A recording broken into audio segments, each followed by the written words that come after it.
show me this stuff. And one of them is Avenged Sevenfold, which I have to thank you for making this podcast an Avenged Sevenfold safe space, because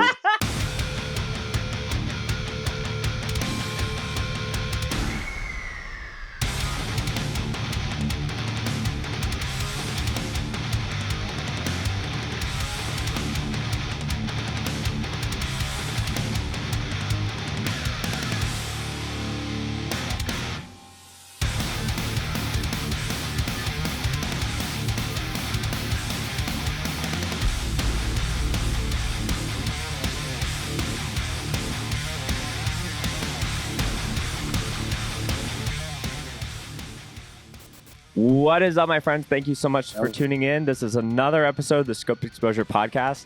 Something I think about, in the aspect of, when you're putting content out, whether it's podcasts or even if it's anything creative, if you're putting out a song or a collection of songs, sometimes I always forget that it always just takes one thing for that, maybe a big fan to discover and get lost in the lore of whatever you're doing. And so sometimes it's hard. Sometimes it's a lot easier for me to remember exactly what was the first song I heard of a band that I love to this day. What's the first, drawing of a specific artist that I really like. But that is kind of the thought process I wanted to set up for my conversation today. I found Hunter's work just through the gram, and I think it was right around when he was doing his Inktober, kind of just doing like 30 days of just, drawing a bunch of people who are, inarguably, more, not like A-list hardcore celebrities, but, somewhere in that vein. And to follow his work for a little bit and then see this project that he's, doing this comic called The History of Hardcore and doing a Kickstarter for it, when he was kind of putting it out into the ethos, like, hey, is there any podcast who would want to have me on? I wanted to be one of those people to hop on that immediately. So I'm very excited to be welcoming Hunter Delaney on the Scope Exposure Podcast. Thanks for joining me, man. Yeah, thank you for having me. I'm super stoked to be here. It's very exciting to me. I like your show a lot. So it's kind of weird to know that I'm going to be listening to this episode in my car like I listen to all the other episodes of your show. Yeah, well, it is nice to know that some guests, a lot, I would say 90 to 95% of people after the pod wraps up, they're like, that was a great conversation.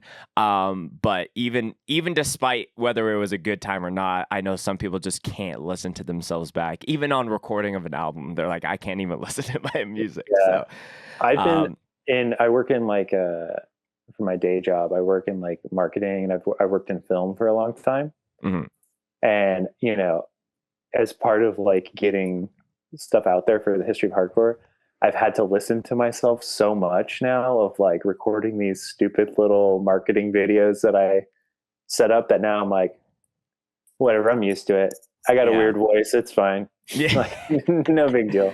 Yeah. I think that there's an initial hurdle that you need to get over, and you're just like, this is what I sound like. And, I just have to, I'm not going to, I know when I'm sounding more obtuse and when I can, really, just be my true authentic self. But Hunter, I'm very excited to, chat, hardcore drawing and kind of all the things in between in your life. But before we chat about any of that, we have to obviously check some bevs. That's a very important part of this show. So I'm excited to hear, it sounds like you have two for us today. Hell yeah, I do. I've got, let's see. So I've got my Liquid Death here, of course. I would have gone with Topo Chico, to be okay. You're honest. A Topo Chico man? Yeah, I mean, I like them both, but I just like the inflation's crazy, man. Like Topo Chico inflation's crazy. Yeah, it's like I can get this for like an 8-pack for like $12. Topo Chico, good luck finding one cheaper for like $14 or something like that. Wow. $15. I think you get like a little bit more, but still I'm a cheap bill. I'm like, 12 is cheaper than 15. I will get that one. So, sure. I will say a grapefruit Topo Chico is like, that is maybe in the top 10 of all bevs that I've had in my lifetime. It is so good. I like the grapefruit one. I like lime a little bit more, I think, because it has a Mhm. little bit of that like McDonald's Sprite kapow to it, you know? Okay. Whereas like with the grapefruit, I'm a little bit more like, this is just a little bit bitter. Yeah, I Death feel is like good. yeah, I feel like lime is kind of a safe, flavor palette. So I don't really judge the bev choice like the bev quality off of like if you fuck up a lime, like something's royally wrong with your business. But if you can that is kind of like level one, but I feel like grapefruit is within levels 4 or 5 when it comes to the flavor profiles of a lot of places. Yeah. And then my second bev is a Guatemala pour over from my wife. She is like sort of like the head of management at this local coffee chain Mhm. out here. And yeah, so I've got my pick me up and then my hydration station right here. Bev wise for me, it's very early in the morning, so I'm just kind of polishing the remnants of the morning coffee. Um, Nice. I've because I guess it's tis the season, so I've been doing a little coffee and eggnog combination, just like a little splash, so just kind of get me in the holiday mood. Um, but when it comes to a full bev that I'm checking, there's gonna be something that I'm gonna be very green to. It'll be my first time having. The brand is called Kite. So it's a nice little font. I know you're a graphic designer, so I know that you appreciate a good um, d- can design. But it's a sparkling aptogen tea. So it's the orange flavor, which is just if anyone knows me, that's like my favorite color. So it's not my favorite flavor by any means, but that's uh that's what we're gonna be checking out in addition. I'm probably gonna not crack this immediately. I'm gonna cheers you with just this little remainder of my Dude, coffee. sounds good. Yeah. I'll give you a cheers with the Guatemala.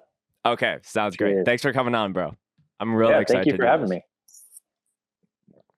So Hunter, I know there's a lot of comic stuff that I want to make sure that we can chat about.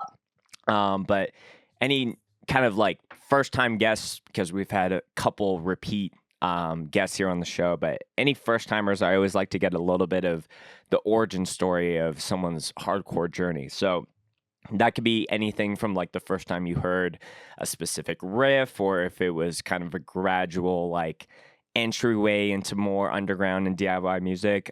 Just talk to me about how you were discovering that, and kind of like if because you grew up in Orange County. Yeah, I'm from Orange County. I grew up in a city called Yorba Linda, Mhm. which the only interesting thing about Yorba Linda is that, well, I guess there's two things. You know the movie Cheetah Girls from like way back in like the Disney Channel movie? Have you ever seen that? I think so. That is ringing a couple bells, but I couldn't tell you a scene or a line from it by any Right. Yeah. It's not anything that I think a hardcore audience would be interested in for that means. matter. But one of the people who is in the movie is from Yorba Linda, and then Richard Nixon was born in Yorba Linda, the lovingly failed president. And then I guess the one cool thing is that like Atreyu is from Yorba Linda, so Mm, uh, I like that band. So yeah. But as far as like my journey goes, in middle school, one of my friends, we were like, I was sort of into metal because my uncles were like big metal heads, but like hair metal. So that was like my exposure to it. mm, And one of my friends in middle school wanted to start a band, and he was like on the bleeding edge of like, I don't know how this guy got this music. He was into like, Every Time I Die, Job for a Cowboy, all these like sort of like MySpace era, like far end of the spectrum bands. And right. so he would show me this stuff. And one of them is Avenged Sevenfold, which I have to thank you for making this podcast an Avenged Sevenfold safe space, because they are my favorite band. And I have gotten so much crap over the years for being a hardcore kid that likes Avenged Sevenfold. And it just brings me so much joy to know you're out there championing the cause of Avenged Sevenfold. It's a snowball effect, right? And it's so funny that you bring this up because when I was hearing the you did a podcast recently, doing some I think Acom cast. I'm probably saying that wrong, Yeah, but I think it's like the Acme podcast. Yeah. the Acme podcast. But you were talking about how formative that band was, despite what people say, and I was just like, Hunter and I will probably get along very well. Yeah, exactly. Well, it's like cool too because like I think like what people have this perception of Avenged Sevenfold. Not to make this like a talk about Avenged Sevenfold, but they have this perception of the band that like, oh, they're these like, you know, jockey metal dorks, and like realistically, they're just like punk rock kids who saw that people will pay them to play metal. And like to me that's cool that they're able to like from time to time influence like the metal scene with the sort of stuff that we know to be like the best stuff out there. And like even with like Brooks on drums now, it's like awesome to see that they're like the drummer of Bad Religion is in their band. Like that's super cool. But to bring it back around, when he showed me Avenged Sevenfold, I just like dove way in. And I had never been to like a show or anything like, so I was just listening to the music, getting into like, MySpace era, like Avenged Sevenfold, Atreyu, anything that was really big at the time. And I started listening to like a handful of bands, but then I discovered, I think it honestly might have been because of Avenged Sevenfold, thinking about it, but I discovered Alexis on Fire. And eventually, maybe a few years later, I like they were on tour with, and I swear this is the tour, but don't quote me. It was like it was Trash Talk, Alexis on Fire, Touche Amore, La Dispute, and Therefore I Am, I think was the tour package. And one of my friends was like, I wasn't going to go. I was just like, oh, that's cool. And I had never been to Chain Reaction before. And one of my friends invited me, and this is a guy who I was like, you like that band? I never would have expected you to even know that band, let alone like them. And we went to the show, and my mind was like blown that this was happening. Like I went to the show and like, Trash Talk was one of the opening bands, and I had never seen anyone stage dive, let alone someone take a microphone and beat the crap out of themselves with it. And Lee Spielman's out there up in the front, and I'm like sandwiched, like right up there. And he's just bah, bah, bah, bah. And I was like, this is insane, but this is awesome. And exactly. Yeah. And so like I started getting into it more and more, started going to more shows. And around that time I thought I wanted to play guitar in a band and like do that professionally. But I just realized, you know what, I'm passable at guitar. Like I'm good, but I am also interested in like filmmaking and documentary filmmaking and stuff like that. So I was doing that at the time, and I realized like, well, I can achieve what I want in the hardcore scene, but through like this documentary kind of avenue.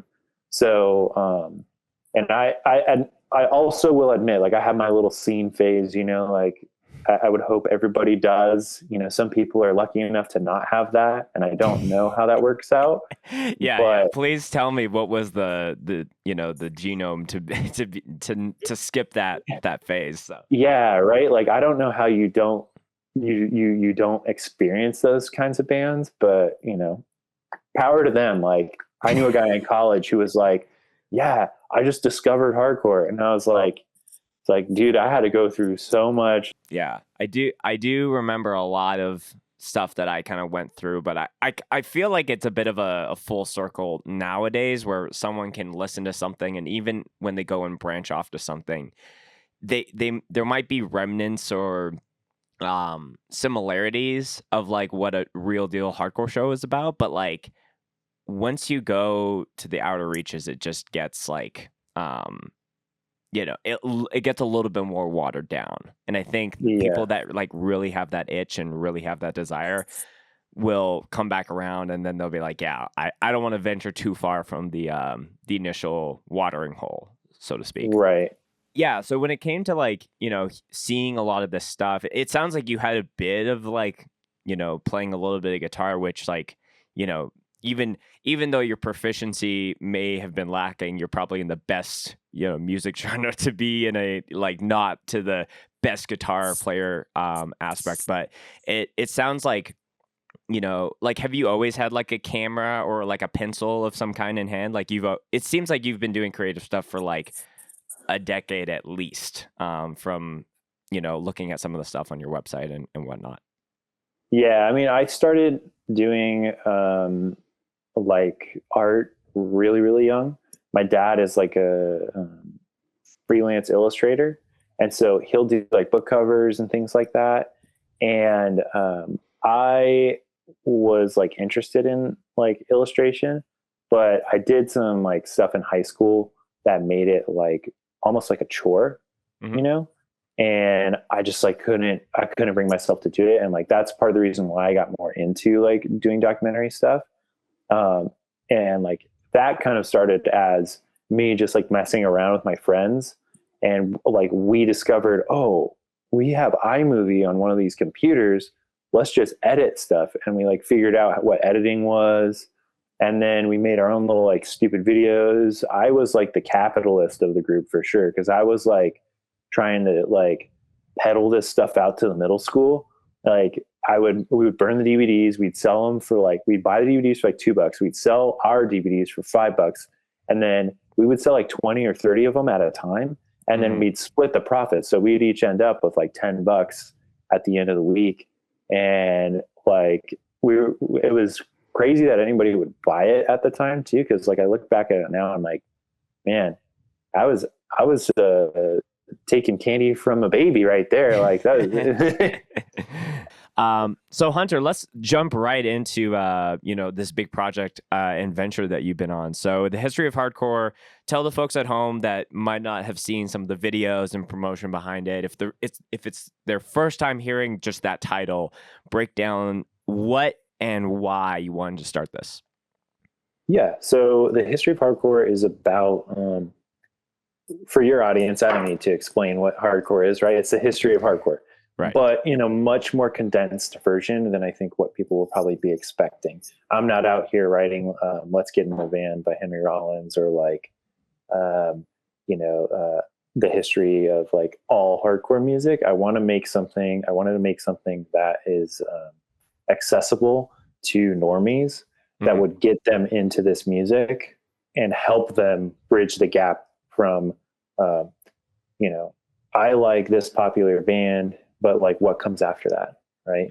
Or even like a comic book audience, like if they pick it up and they're like, oh yeah, I know Hatebreed, that metal band, not realizing like, oh, well, actually, like you're a little bit off. Let me just course correct you and put you on a trajectory that's a little bit more towards like some cooler stuff, and the story is generally about James and Gabe, the two main characters.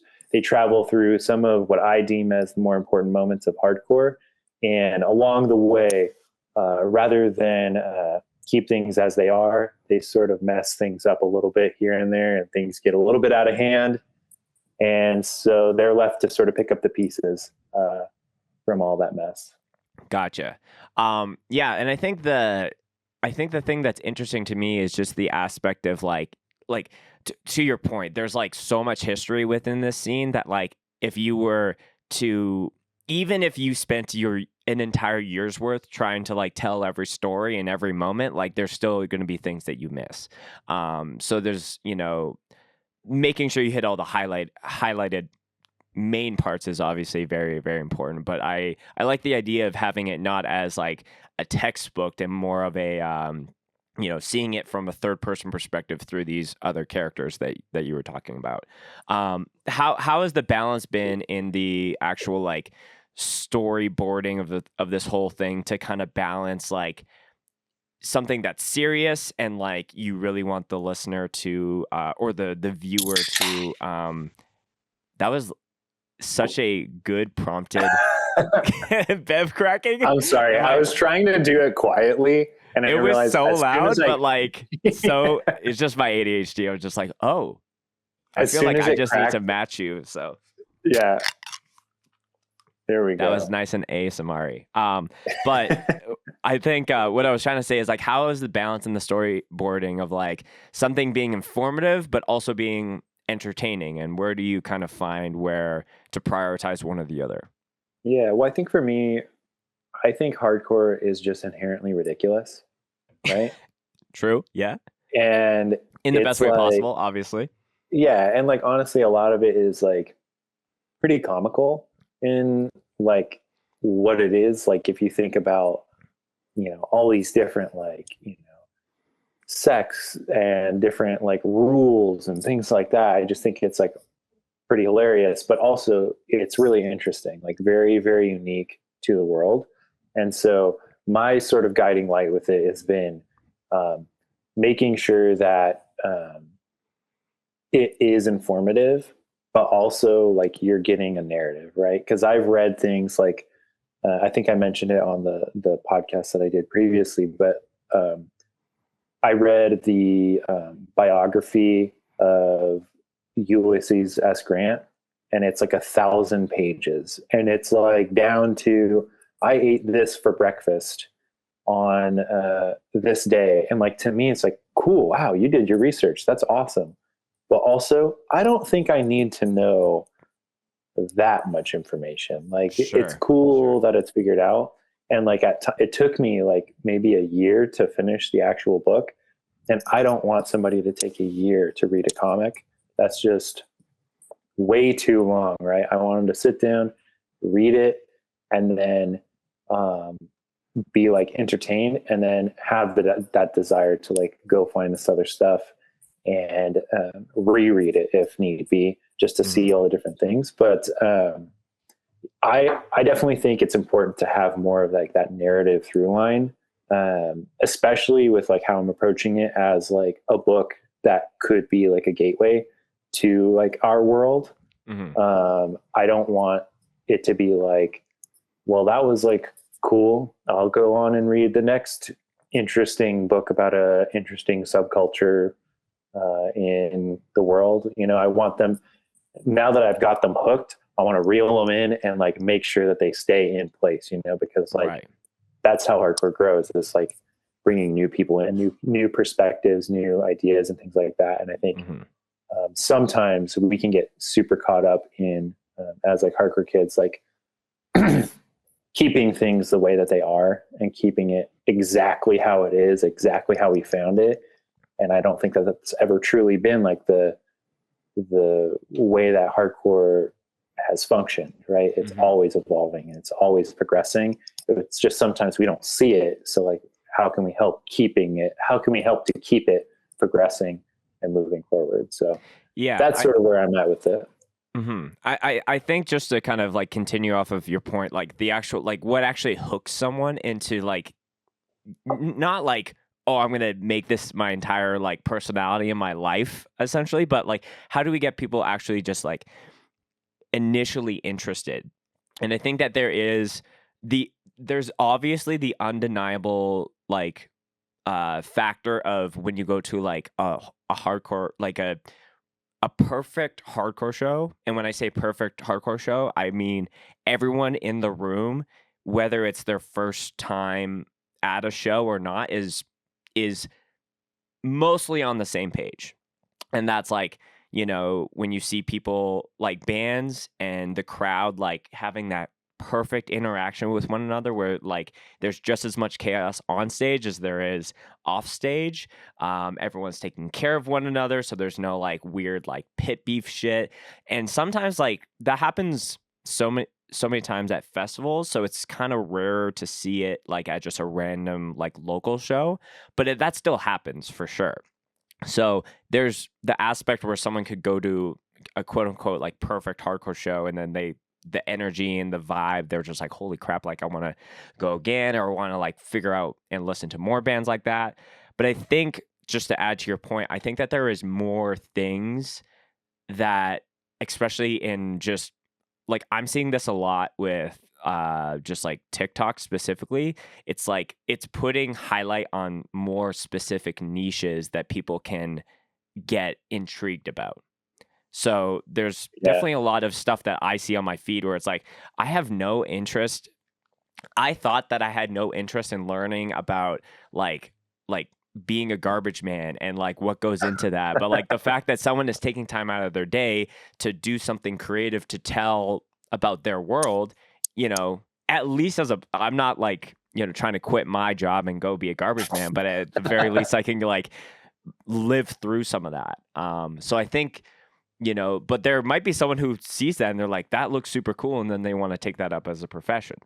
So I guess like this is all kind of a thing where it's leading up to a question of mine where it's one thing to have, you know, be telling a story and writing a comic around like a specific historical band or like a date or like a certain like thing, but how have you been able, if possible, to invoke the like the energy of when you go to a hardcore show, or like the camaraderie and the community aspect? Like, talk to me about like kind of like getting those things to into your project. Yeah, well, I think like what separates hardcore is from everything else is that like it is aggressive, right? It is an aggressive music, but there's a lot of like I guess how I would describe it a little bit better is like the Midwest attitude in a way is like what I perceive hardcore as. In that, in California, if you get a flat tire, someone will come up to you and be like, "Oh my gosh, like, wow, that is such a bummer, man. All right, well, have fun with that." Whereas out in the Midwest, which is like, and even like a little bit further out, right? People will come up to you if you have a flat tire. It's like, "You idiot. You're so stupid. You're doing that wrong. Let me just do it right for you." And they'll help you, right? And that's what I think hardcore is. Hardcore a lot of the time is like really aggressive, really in your face, but at its core, it is a group of people that like have that shared experience and they're willing to like help people through it. And so when it comes to the book, that's sort of what I want that attitude to be, of like, all this information is really good to know. And, you know, it all comes from that sort of like do it yourself, no one's going to do it for you mindset.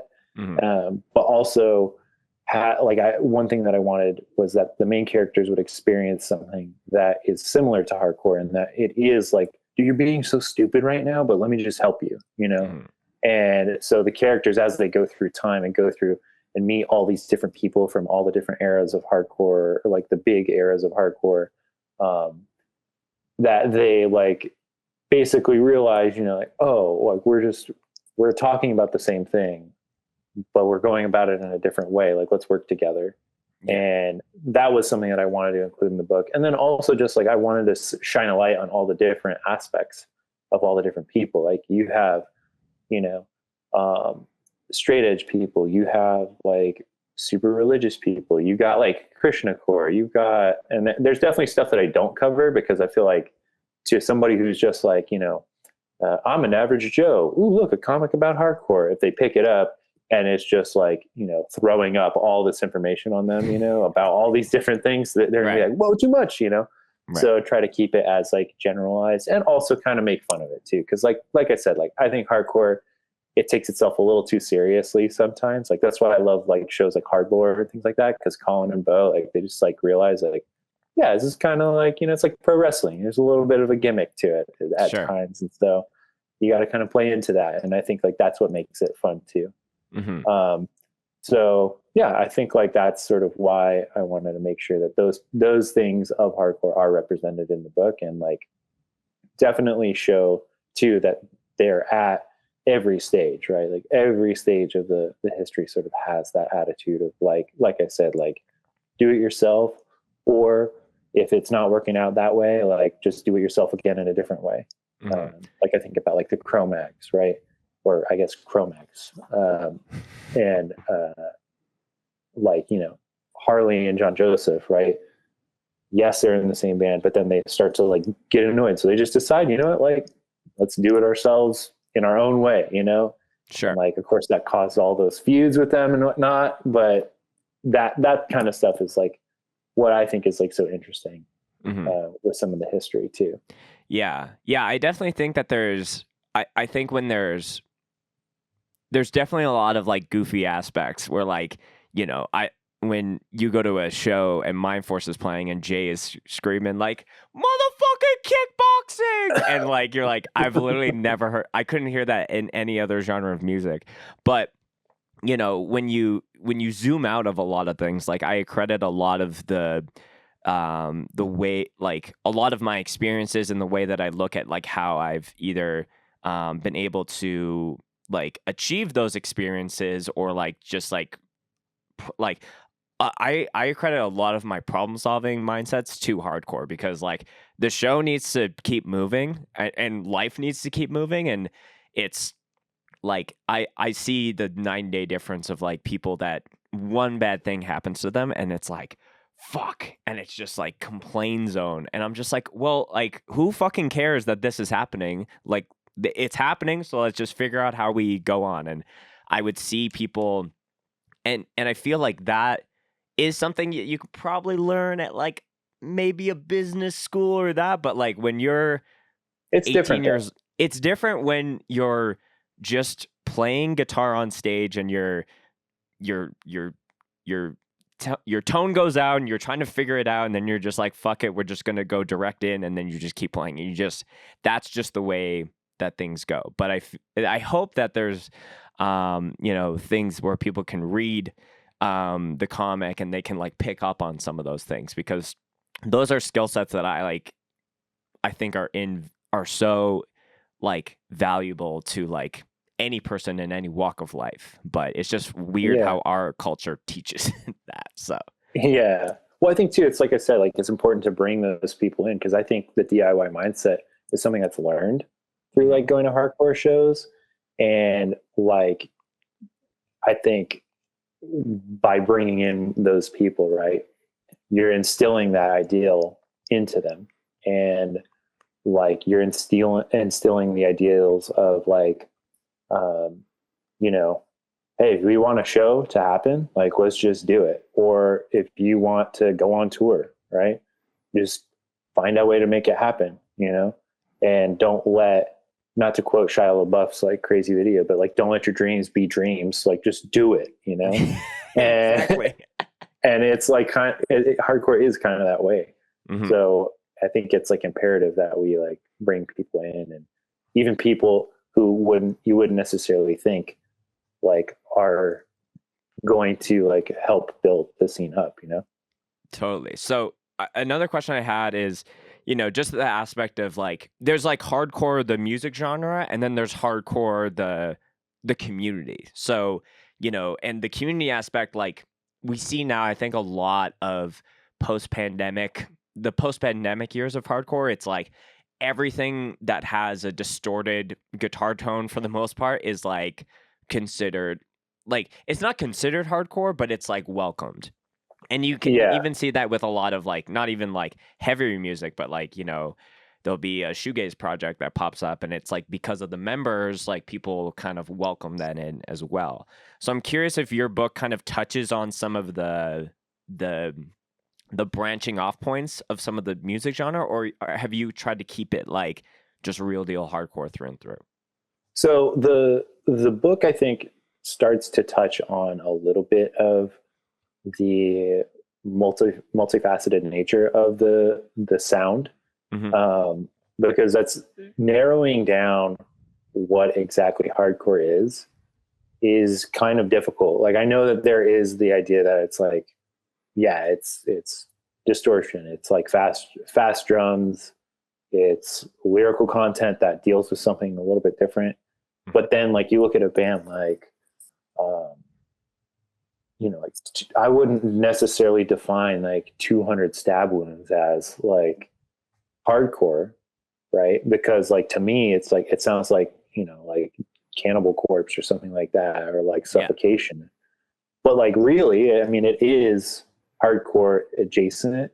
And so one thing I wanted to do with the book is also provide like a resource to show, like, kind of like what I was talking about, like someone who's into metal might think Hatebreed is metal, right? And maybe you could argue like their later stuff is a little bit more mainstream, but showing them that, like, hey, here's this band that you thought was this one thing, and actually they're a little bit more in line with like hardcore, and giving them a list of these albums that like maybe you've heard of, XYZ band, and like show them like, hey, refocus your mindset a little bit because this is a little bit different, and like let's see what we can get you to notice that you hadn't before, because it is so multifaceted. And I think like kind of like what you're talking about with the post-pandemic stuff, I do think it's interesting, having been into hardcore for some time now.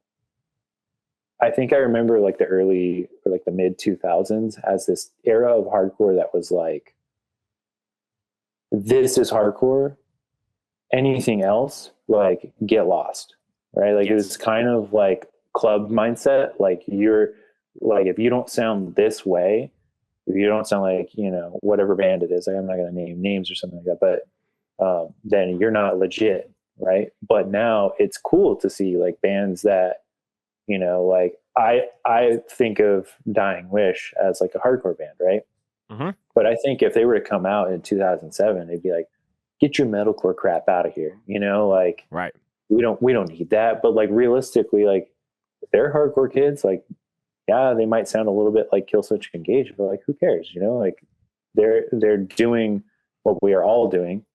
And like, I think like providing resources for somebody who already knows about this stuff to like show someone, like with the comic, right? Like if someone in the hardcore scene gives somebody else who doesn't know about hardcore this comic, I don't want it to be like, hey, here's a cool story. It's like, nah, here's like a cool story, but also there's some steps in here that, like, if you feel like you want to get more involved, like, please do, like, take this and run with it.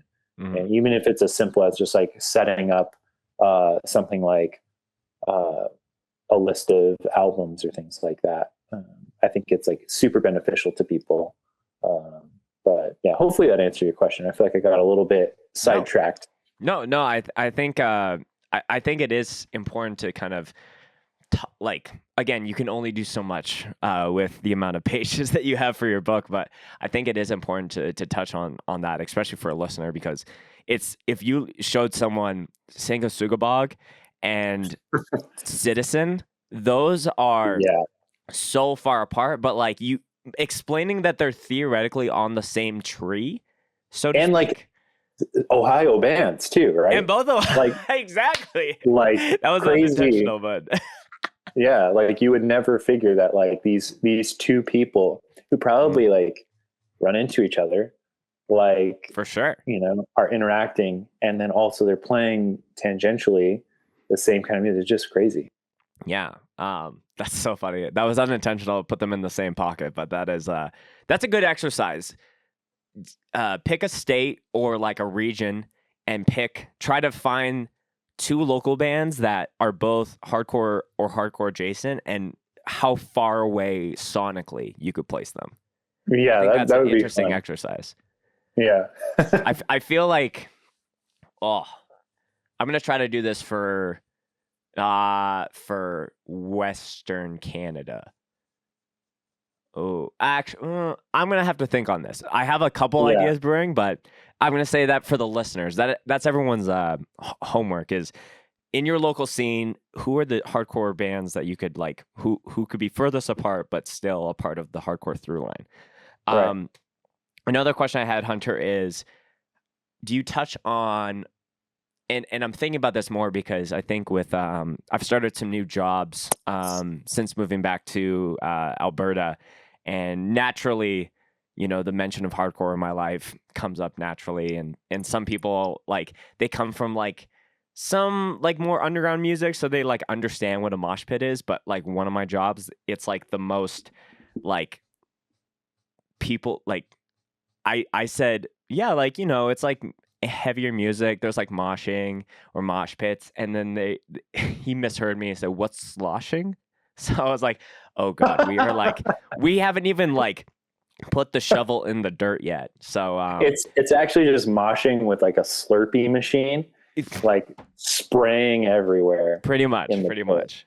So I'm curious if you touch on like because I think moshing and like the two-stepping and the dance side of this genre is very, very important. So I'm curious on how that comes up in the book at all. Yeah. So I'll give you a little bit of a spoiler here. Please. The first, so the book is sort of divided into a few different sections, but the first section is sort of like the intro, the basics, right? So that way you have an understanding before you're going further. And one of the things that I touch on is like that mosh culture of like, if you're in there, you better be prepared. Like you gotta know. It's not, this is not like, you're like, I could try that. This is like, you're going to war. You got to be ready. You don't want to go in there without like your armor on, This is no Mario Party, like let's do a practice run of the mini game. You're just jumping right in.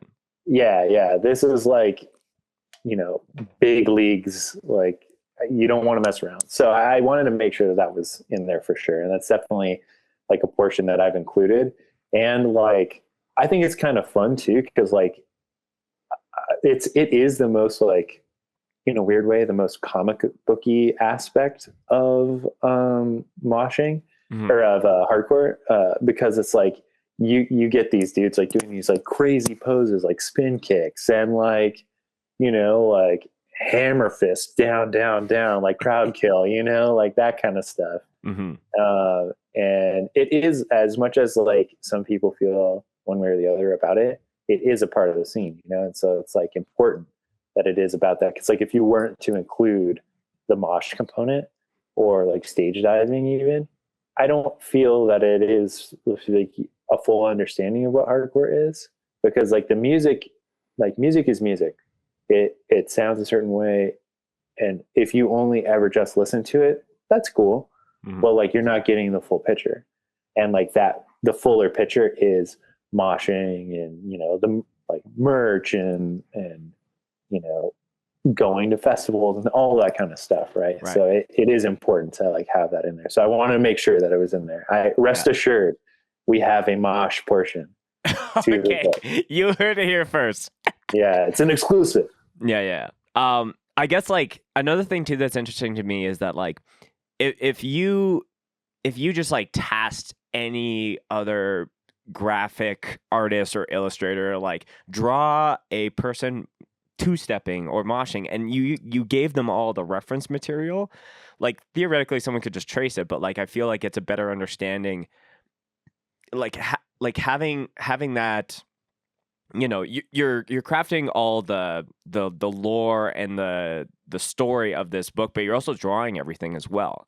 So yeah, when you're I'm curious if there's been anything as far as like certain poses that you would see in like a live setting or like in a photograph, but like has there been any I guess like misconnections or things that you have to work around when it comes to like how it translates when you're doing it in like a comic format, or specifically in your style?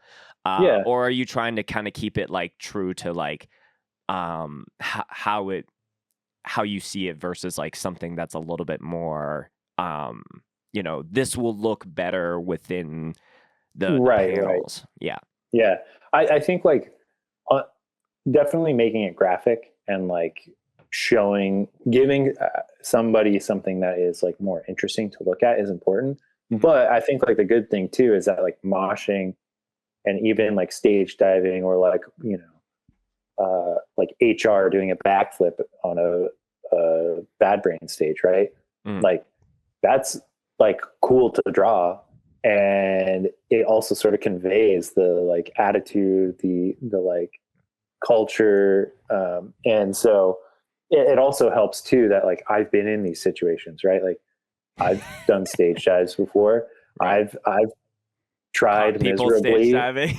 Yeah, I've done my like version of a spin kick, which is really just like me looking like a jackass, like flailing like around.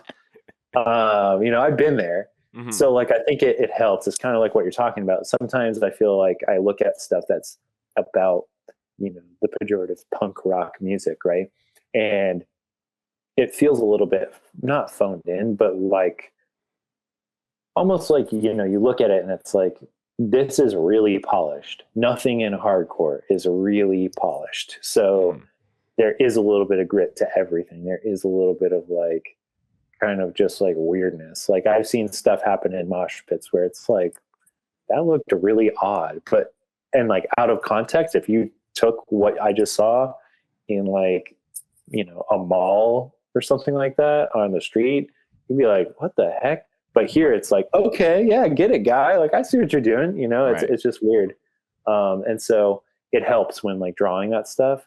And I tried to make it a little bit more than just like, the one thing, right? Because there's so many, we could have like really what I think somebody should do is like make a visual guide to moshing, which would be kind of fun, of like, okay, so this is a 2-step where your feet move this way, and like if you swing your arms this way, you're kind of probably from like the 2007 era of like hardcore, and like you might have seen Carry On or something like that, like that kind of stuff, like right. And I tried to like convey that. I don't know that I necessarily like describe it what it is, but what I tried to like approach it as like what they're seeing in the book is what they would see at a show to a certain extent, right? There's only so much you can do with a comic, and there's only so much you can describe about going to a hardcore show. But yeah, I wanted to like make sure that what I have there is something that's authentic to the experience for sure. Mm-hmm. One of the other questions I had is just hearing some of the other, in your promo and in the other interview that you've done, is you love connecting, people within the hardcore lore and what they're doing, maybe in something that's a little bit more mainstream. So, you've referenced like, the Henry Rollins Sons of Anarchy connection, which like, growing up, I was like, I would rewatch that show just to see Henry Rollins like acting literally in an opposite role of how he like his ethics, So yeah, it was just because him taking that role is just so interesting to me, and I think it would just be so wild for someone on the surface to be like, who is this actor who's like in this neo-Nazi group, and then they like find out about his bands and they're like, whoa, okay, that's like very different. Yeah. very different. So why is that, like, I guess, something that you seem to be very passionate about, and how have you kind of like influenced that into the book as well? Well, dude, to tie it into like comics, right? Like hardcore people are like Skrulls in the real world, right? They're shape shifting. Like you don't know that they're hardcore people, but then like when it comes out, like you'll never see them as anything but that in a way, their true form kind of comes out. And I think it's cool that there are so many people who, the general population would see as, oh, that's that guy. But, when you show them this other aspect of their being, I think it's like super cool, right? Like I've thought about so many times where, even like bands that are like not as popular, where the guy is a graphic designer or something like that, or maybe like, for example, like they're not necessarily like a hardcore band, but like this band Issues that was like popular a while back, right? The bass player of that band is like the bass player of 21 Pilots now, and like how many people know 21 Pilots? And like having lived in Columbus, right? Like I can tell people like, oh yeah, the bass player of 21 Pilots, he used to play in this like metalcore band. And then like, oh, what's metalcore, right? It's kind of like a talking point to get people to like experience that culture a little bit more. And I just think it's like cool. Like it's cool. I get really excited about seeing people who don't let, because it's something that like I've experienced myself of like, oh, you're this thing, right? Like, I this is a little bit of an offshoot, but like I used to have only a mustache, right? And there was a time. You were like me. Yeah, exactly. And like I'm sure you can relate to this a little bit, right? Like people see you, oh, you're mustache guy, okay, like it's like I'm not just a mustache guy, all right? Like I have other things in my life that I do, and I've tried to like show people I'm not just this one thing. Or like for a long time, I'm like I get a little bit uncomfortable about it, saying this, but like I was straight edge for a very long time, and in college, people would like, oh wow, dude, like I can't believe like you can go to these parties and like just drink water. Wow. Oh, let me get you a water. It's like, dude, shut up. Like I'm a person like, yeah, like I can have fun with you guys. Like, it's not like I'm like stuck to that thing. And so I think it's important to sort of break that mold of like showing the people like, hey, you think you know what this is. I'm telling you, you don't know what it is, and what it really is going to be like so much more and so much like cooler for you to know about. Right. And that's why I like focus on it. Like I get like so hyper focused on it. My wife makes fun of me all the time. She anytime I like talk about the book, she's like, oh, did you know that this guy from Madball is actually the younger brother of like this other guy? And like, it is a little bit ridiculous sometimes, but it's just like, it's cool. It's super interesting. And I don't feel like a lot of other cultures, or at least subcultures, have that, right? Like jazz players are not like facading as like, I don't know, accountants or something like that, right? Like, right. They're not daylighting as like bouncers at clubs or something like that. Like, and if they are, that's cool, like whatever.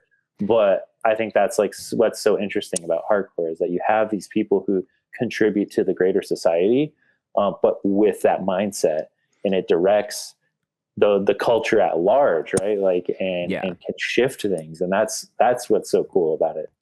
Yeah, I really, really like the New York hardcore documentary that Vice did. And I think my favorite quote from it is, I can't remember which dude in the, like, I can picture his face, I just can't remember his name. I think he played guitar in Indecision, but he said something about like punk is throwing rocks at the problem, saying fuck the man, and hardcore is being like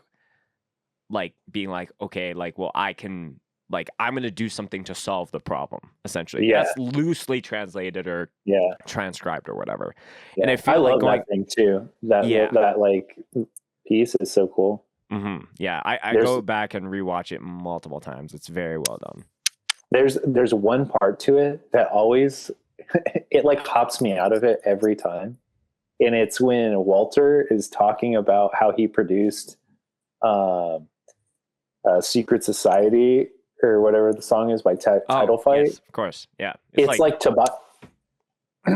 me, it's like Tobias Funke, like looking on, like playing piano and like, I just wrote this song, maybe you've heard of it. It's like ridiculous.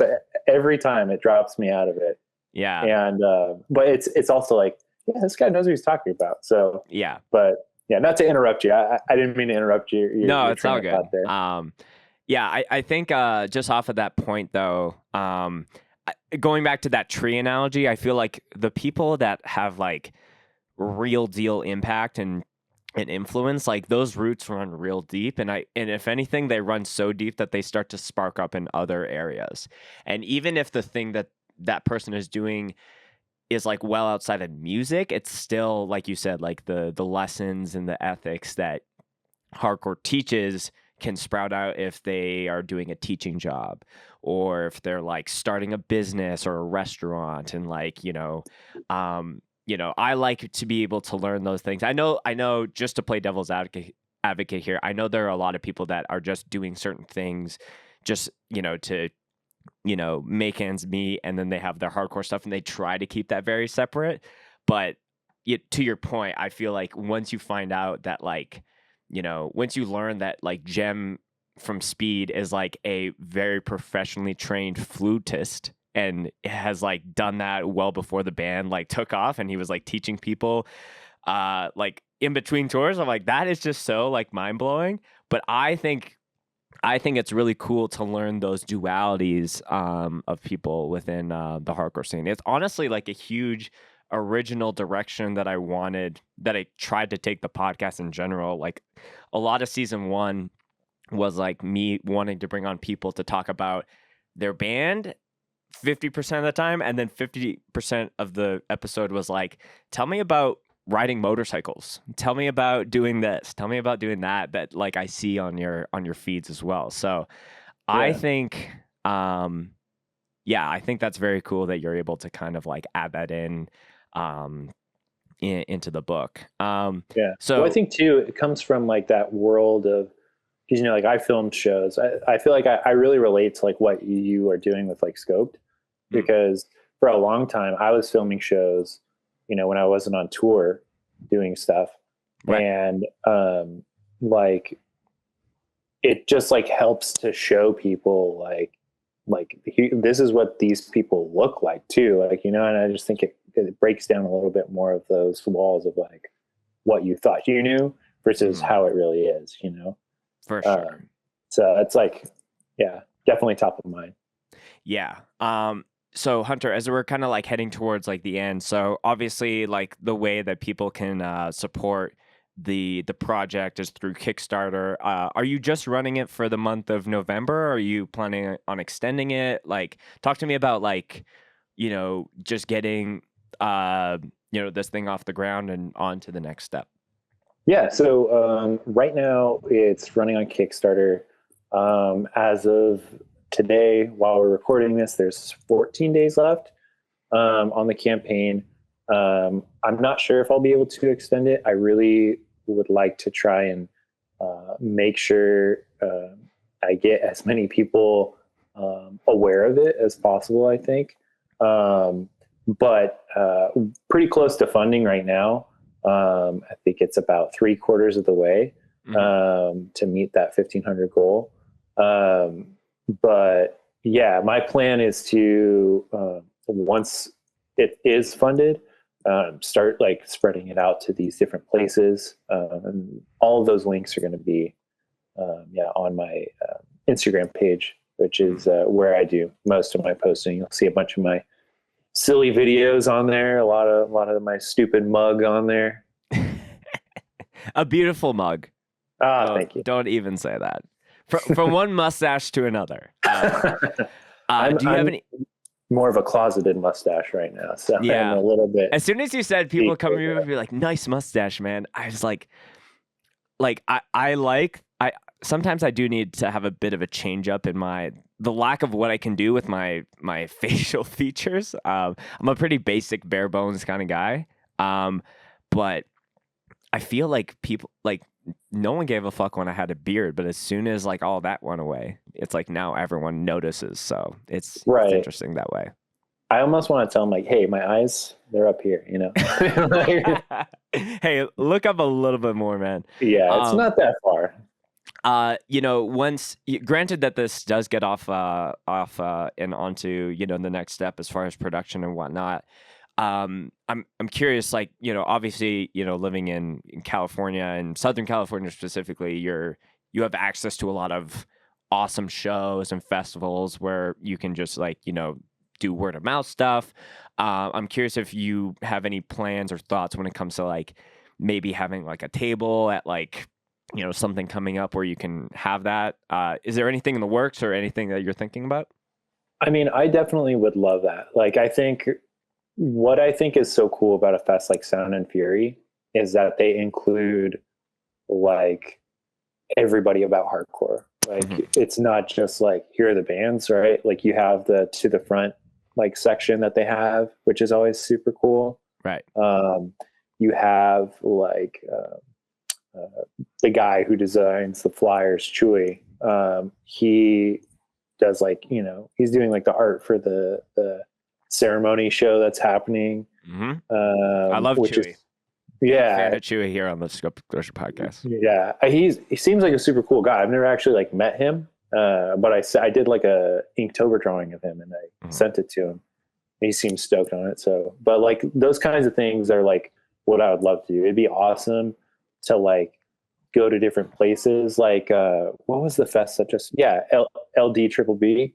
Like, yeah, that's getting announced. Yeah. That would be like so sick to like have a table there and like get it to like people in an area where I've like personally like never been, but I know that there's like a culture there of like not just hardcore but like comics too, and like try to see what that's like.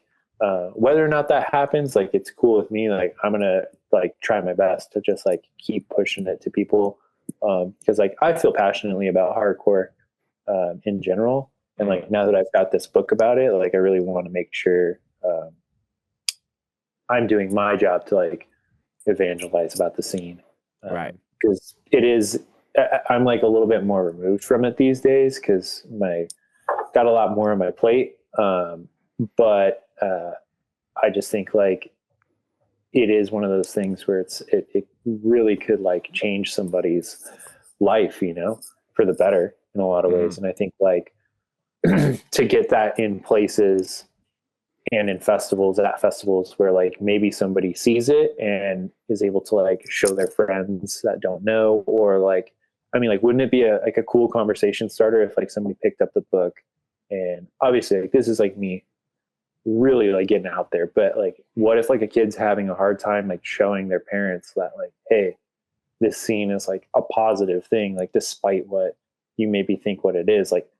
And I don't want to have to hand like the straight edge manifesto to you to like read through like 100,000 pages of like whatever, right?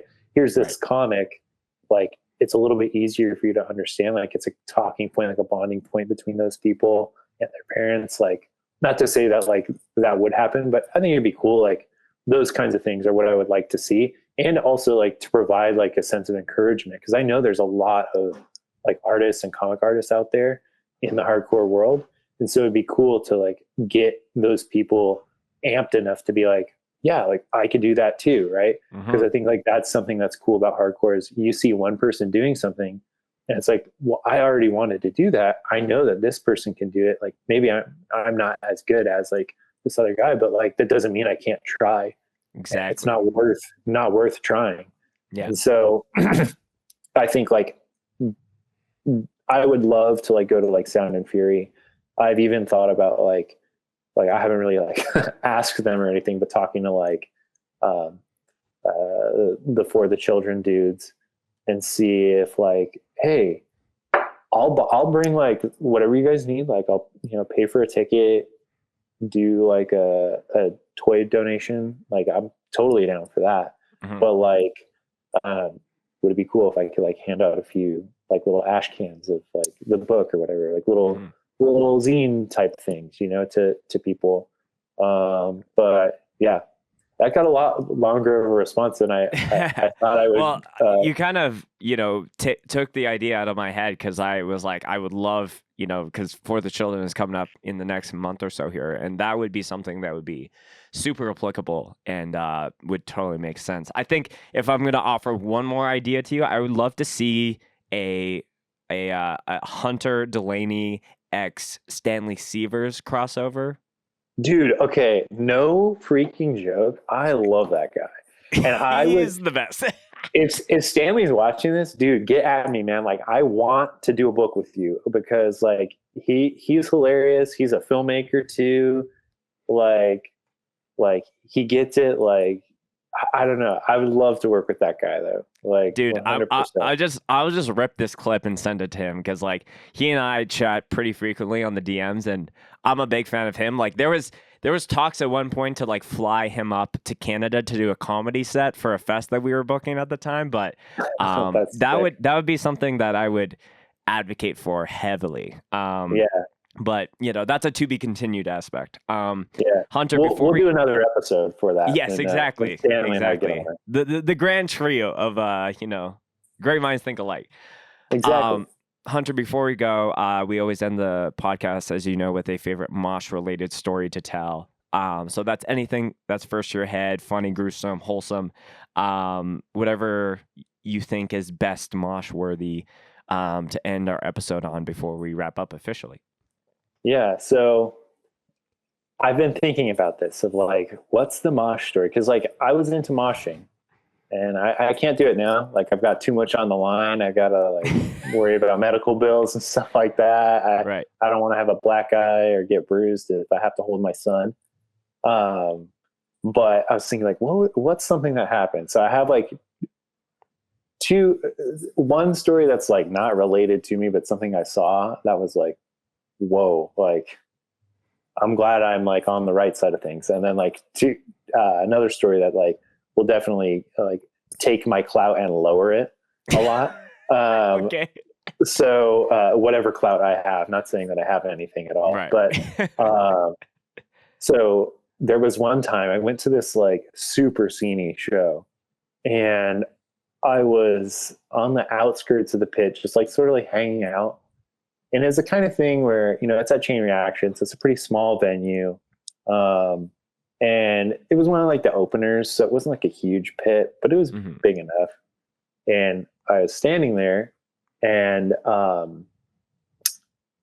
the guy in front of me, he's just, standing there, bobbing his head like, yeah, okay.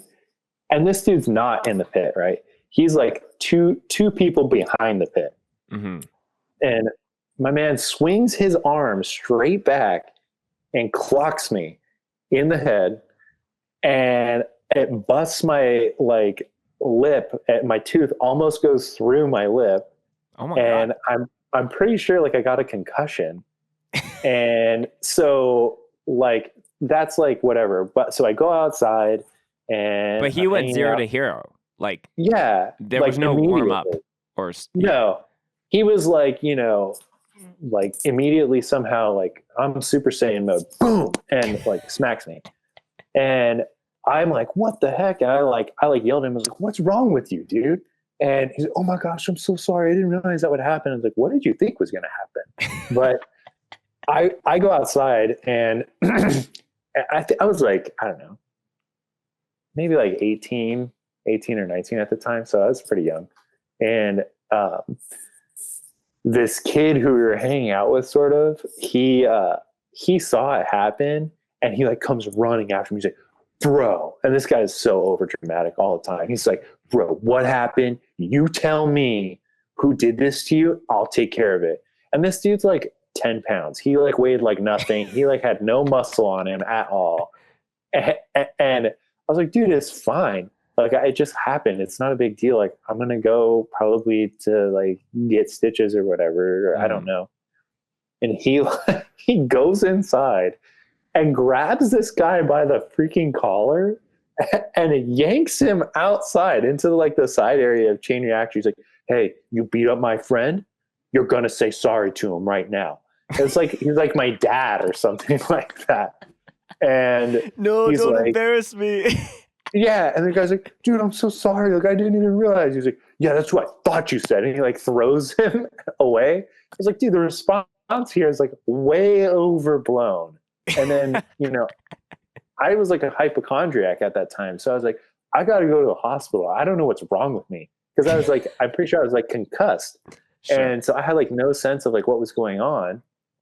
And I get to the hospital and they're like, there's like nothing, like this is not that bad. I was like, no, you don't understand. Like we can give you like some pain meds if you want, but like, right. I was like, I don't know, like, do I need stitches? And then they like called my parents or whatever. It's like this big old ordeal. And I ended up going to like Denny's after, and I was like so concussed that the waiter came by and I was like, so are you ready to order? I was like, you never even came by and like asked us how we're doing. He's like, I've been here for like 10 minutes, man. I've been like going around. And so yeah, that's my like one big mosh story, sure. which is like, totally fit for me. Cause like makes me look even more like a lame-o like I already am. But the one thing that I saw was, I think like the one time I've seen like Zabalba a bunch of times just by being here in Southern California. And like every time I've seen them, they like in the best way possible terrify me. And like, it's one of those things where it's like, you see that band, you see the pit, I'm good. I will stay away. And I think Zabalba was playing with Soul Search at Chain for something. I can't remember what like the context was, but I don't know what happened. But this is like a I don't know if I could call it like a limerick about or like an adage of like hardcore people getting hardcore people's back, because Soul Search was playing and one of their homies got like cracked, and I was on stage filming, and immediately everyone's stuff got thrown down, and these dudes like yanked him up, pulled him up to his face, like, don't do that again. And like everybody was like, whoa. And then they put him back down and just kept playing the song as if like nothing happened. And I was standing there like, whoa. And like all because like some dude was like hitting on the wrong person. So I don't know if that's like tangentially related to me, but I remember seeing it and thinking like, whoa, hardcore is crazy, man. You wouldn't see this anywhere else. Yeah, it was very real deal, like just like blow of the whistle at a sports game, and then the ref comes out and he's just like, I'll throw you fucking out. And then like, right back. Let's get back to it. Exactly. But two great stories, Hunter. Dude, this has been a very fantastic chat. All the links to all your stuff and your socials will be in the description. This was been really fun to like, share in some of the, similarities between you and I'm very excited to, see this project. We're going to manifest that this shit is going to be happening and moving forward. And for the listeners who've enjoyed this conversation, Hunter and I have been going back on a few collaboration ideas. I won't say what those are at this point, but, maybe in 2024, there might be something coming down the pipe here. So, dude, thank you again for coming on and chatting with us today. This has been really fun. Yeah, thank you for having me. And again, any other Avenged Sevenfold fans out there, you're welcomed in hardcore. Don't worry. Stand up. Be proud. Yeah.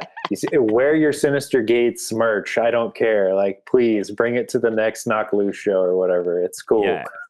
Dude. This is a safe space for AVE7X fans. Everyone else, go on to the next podcast. But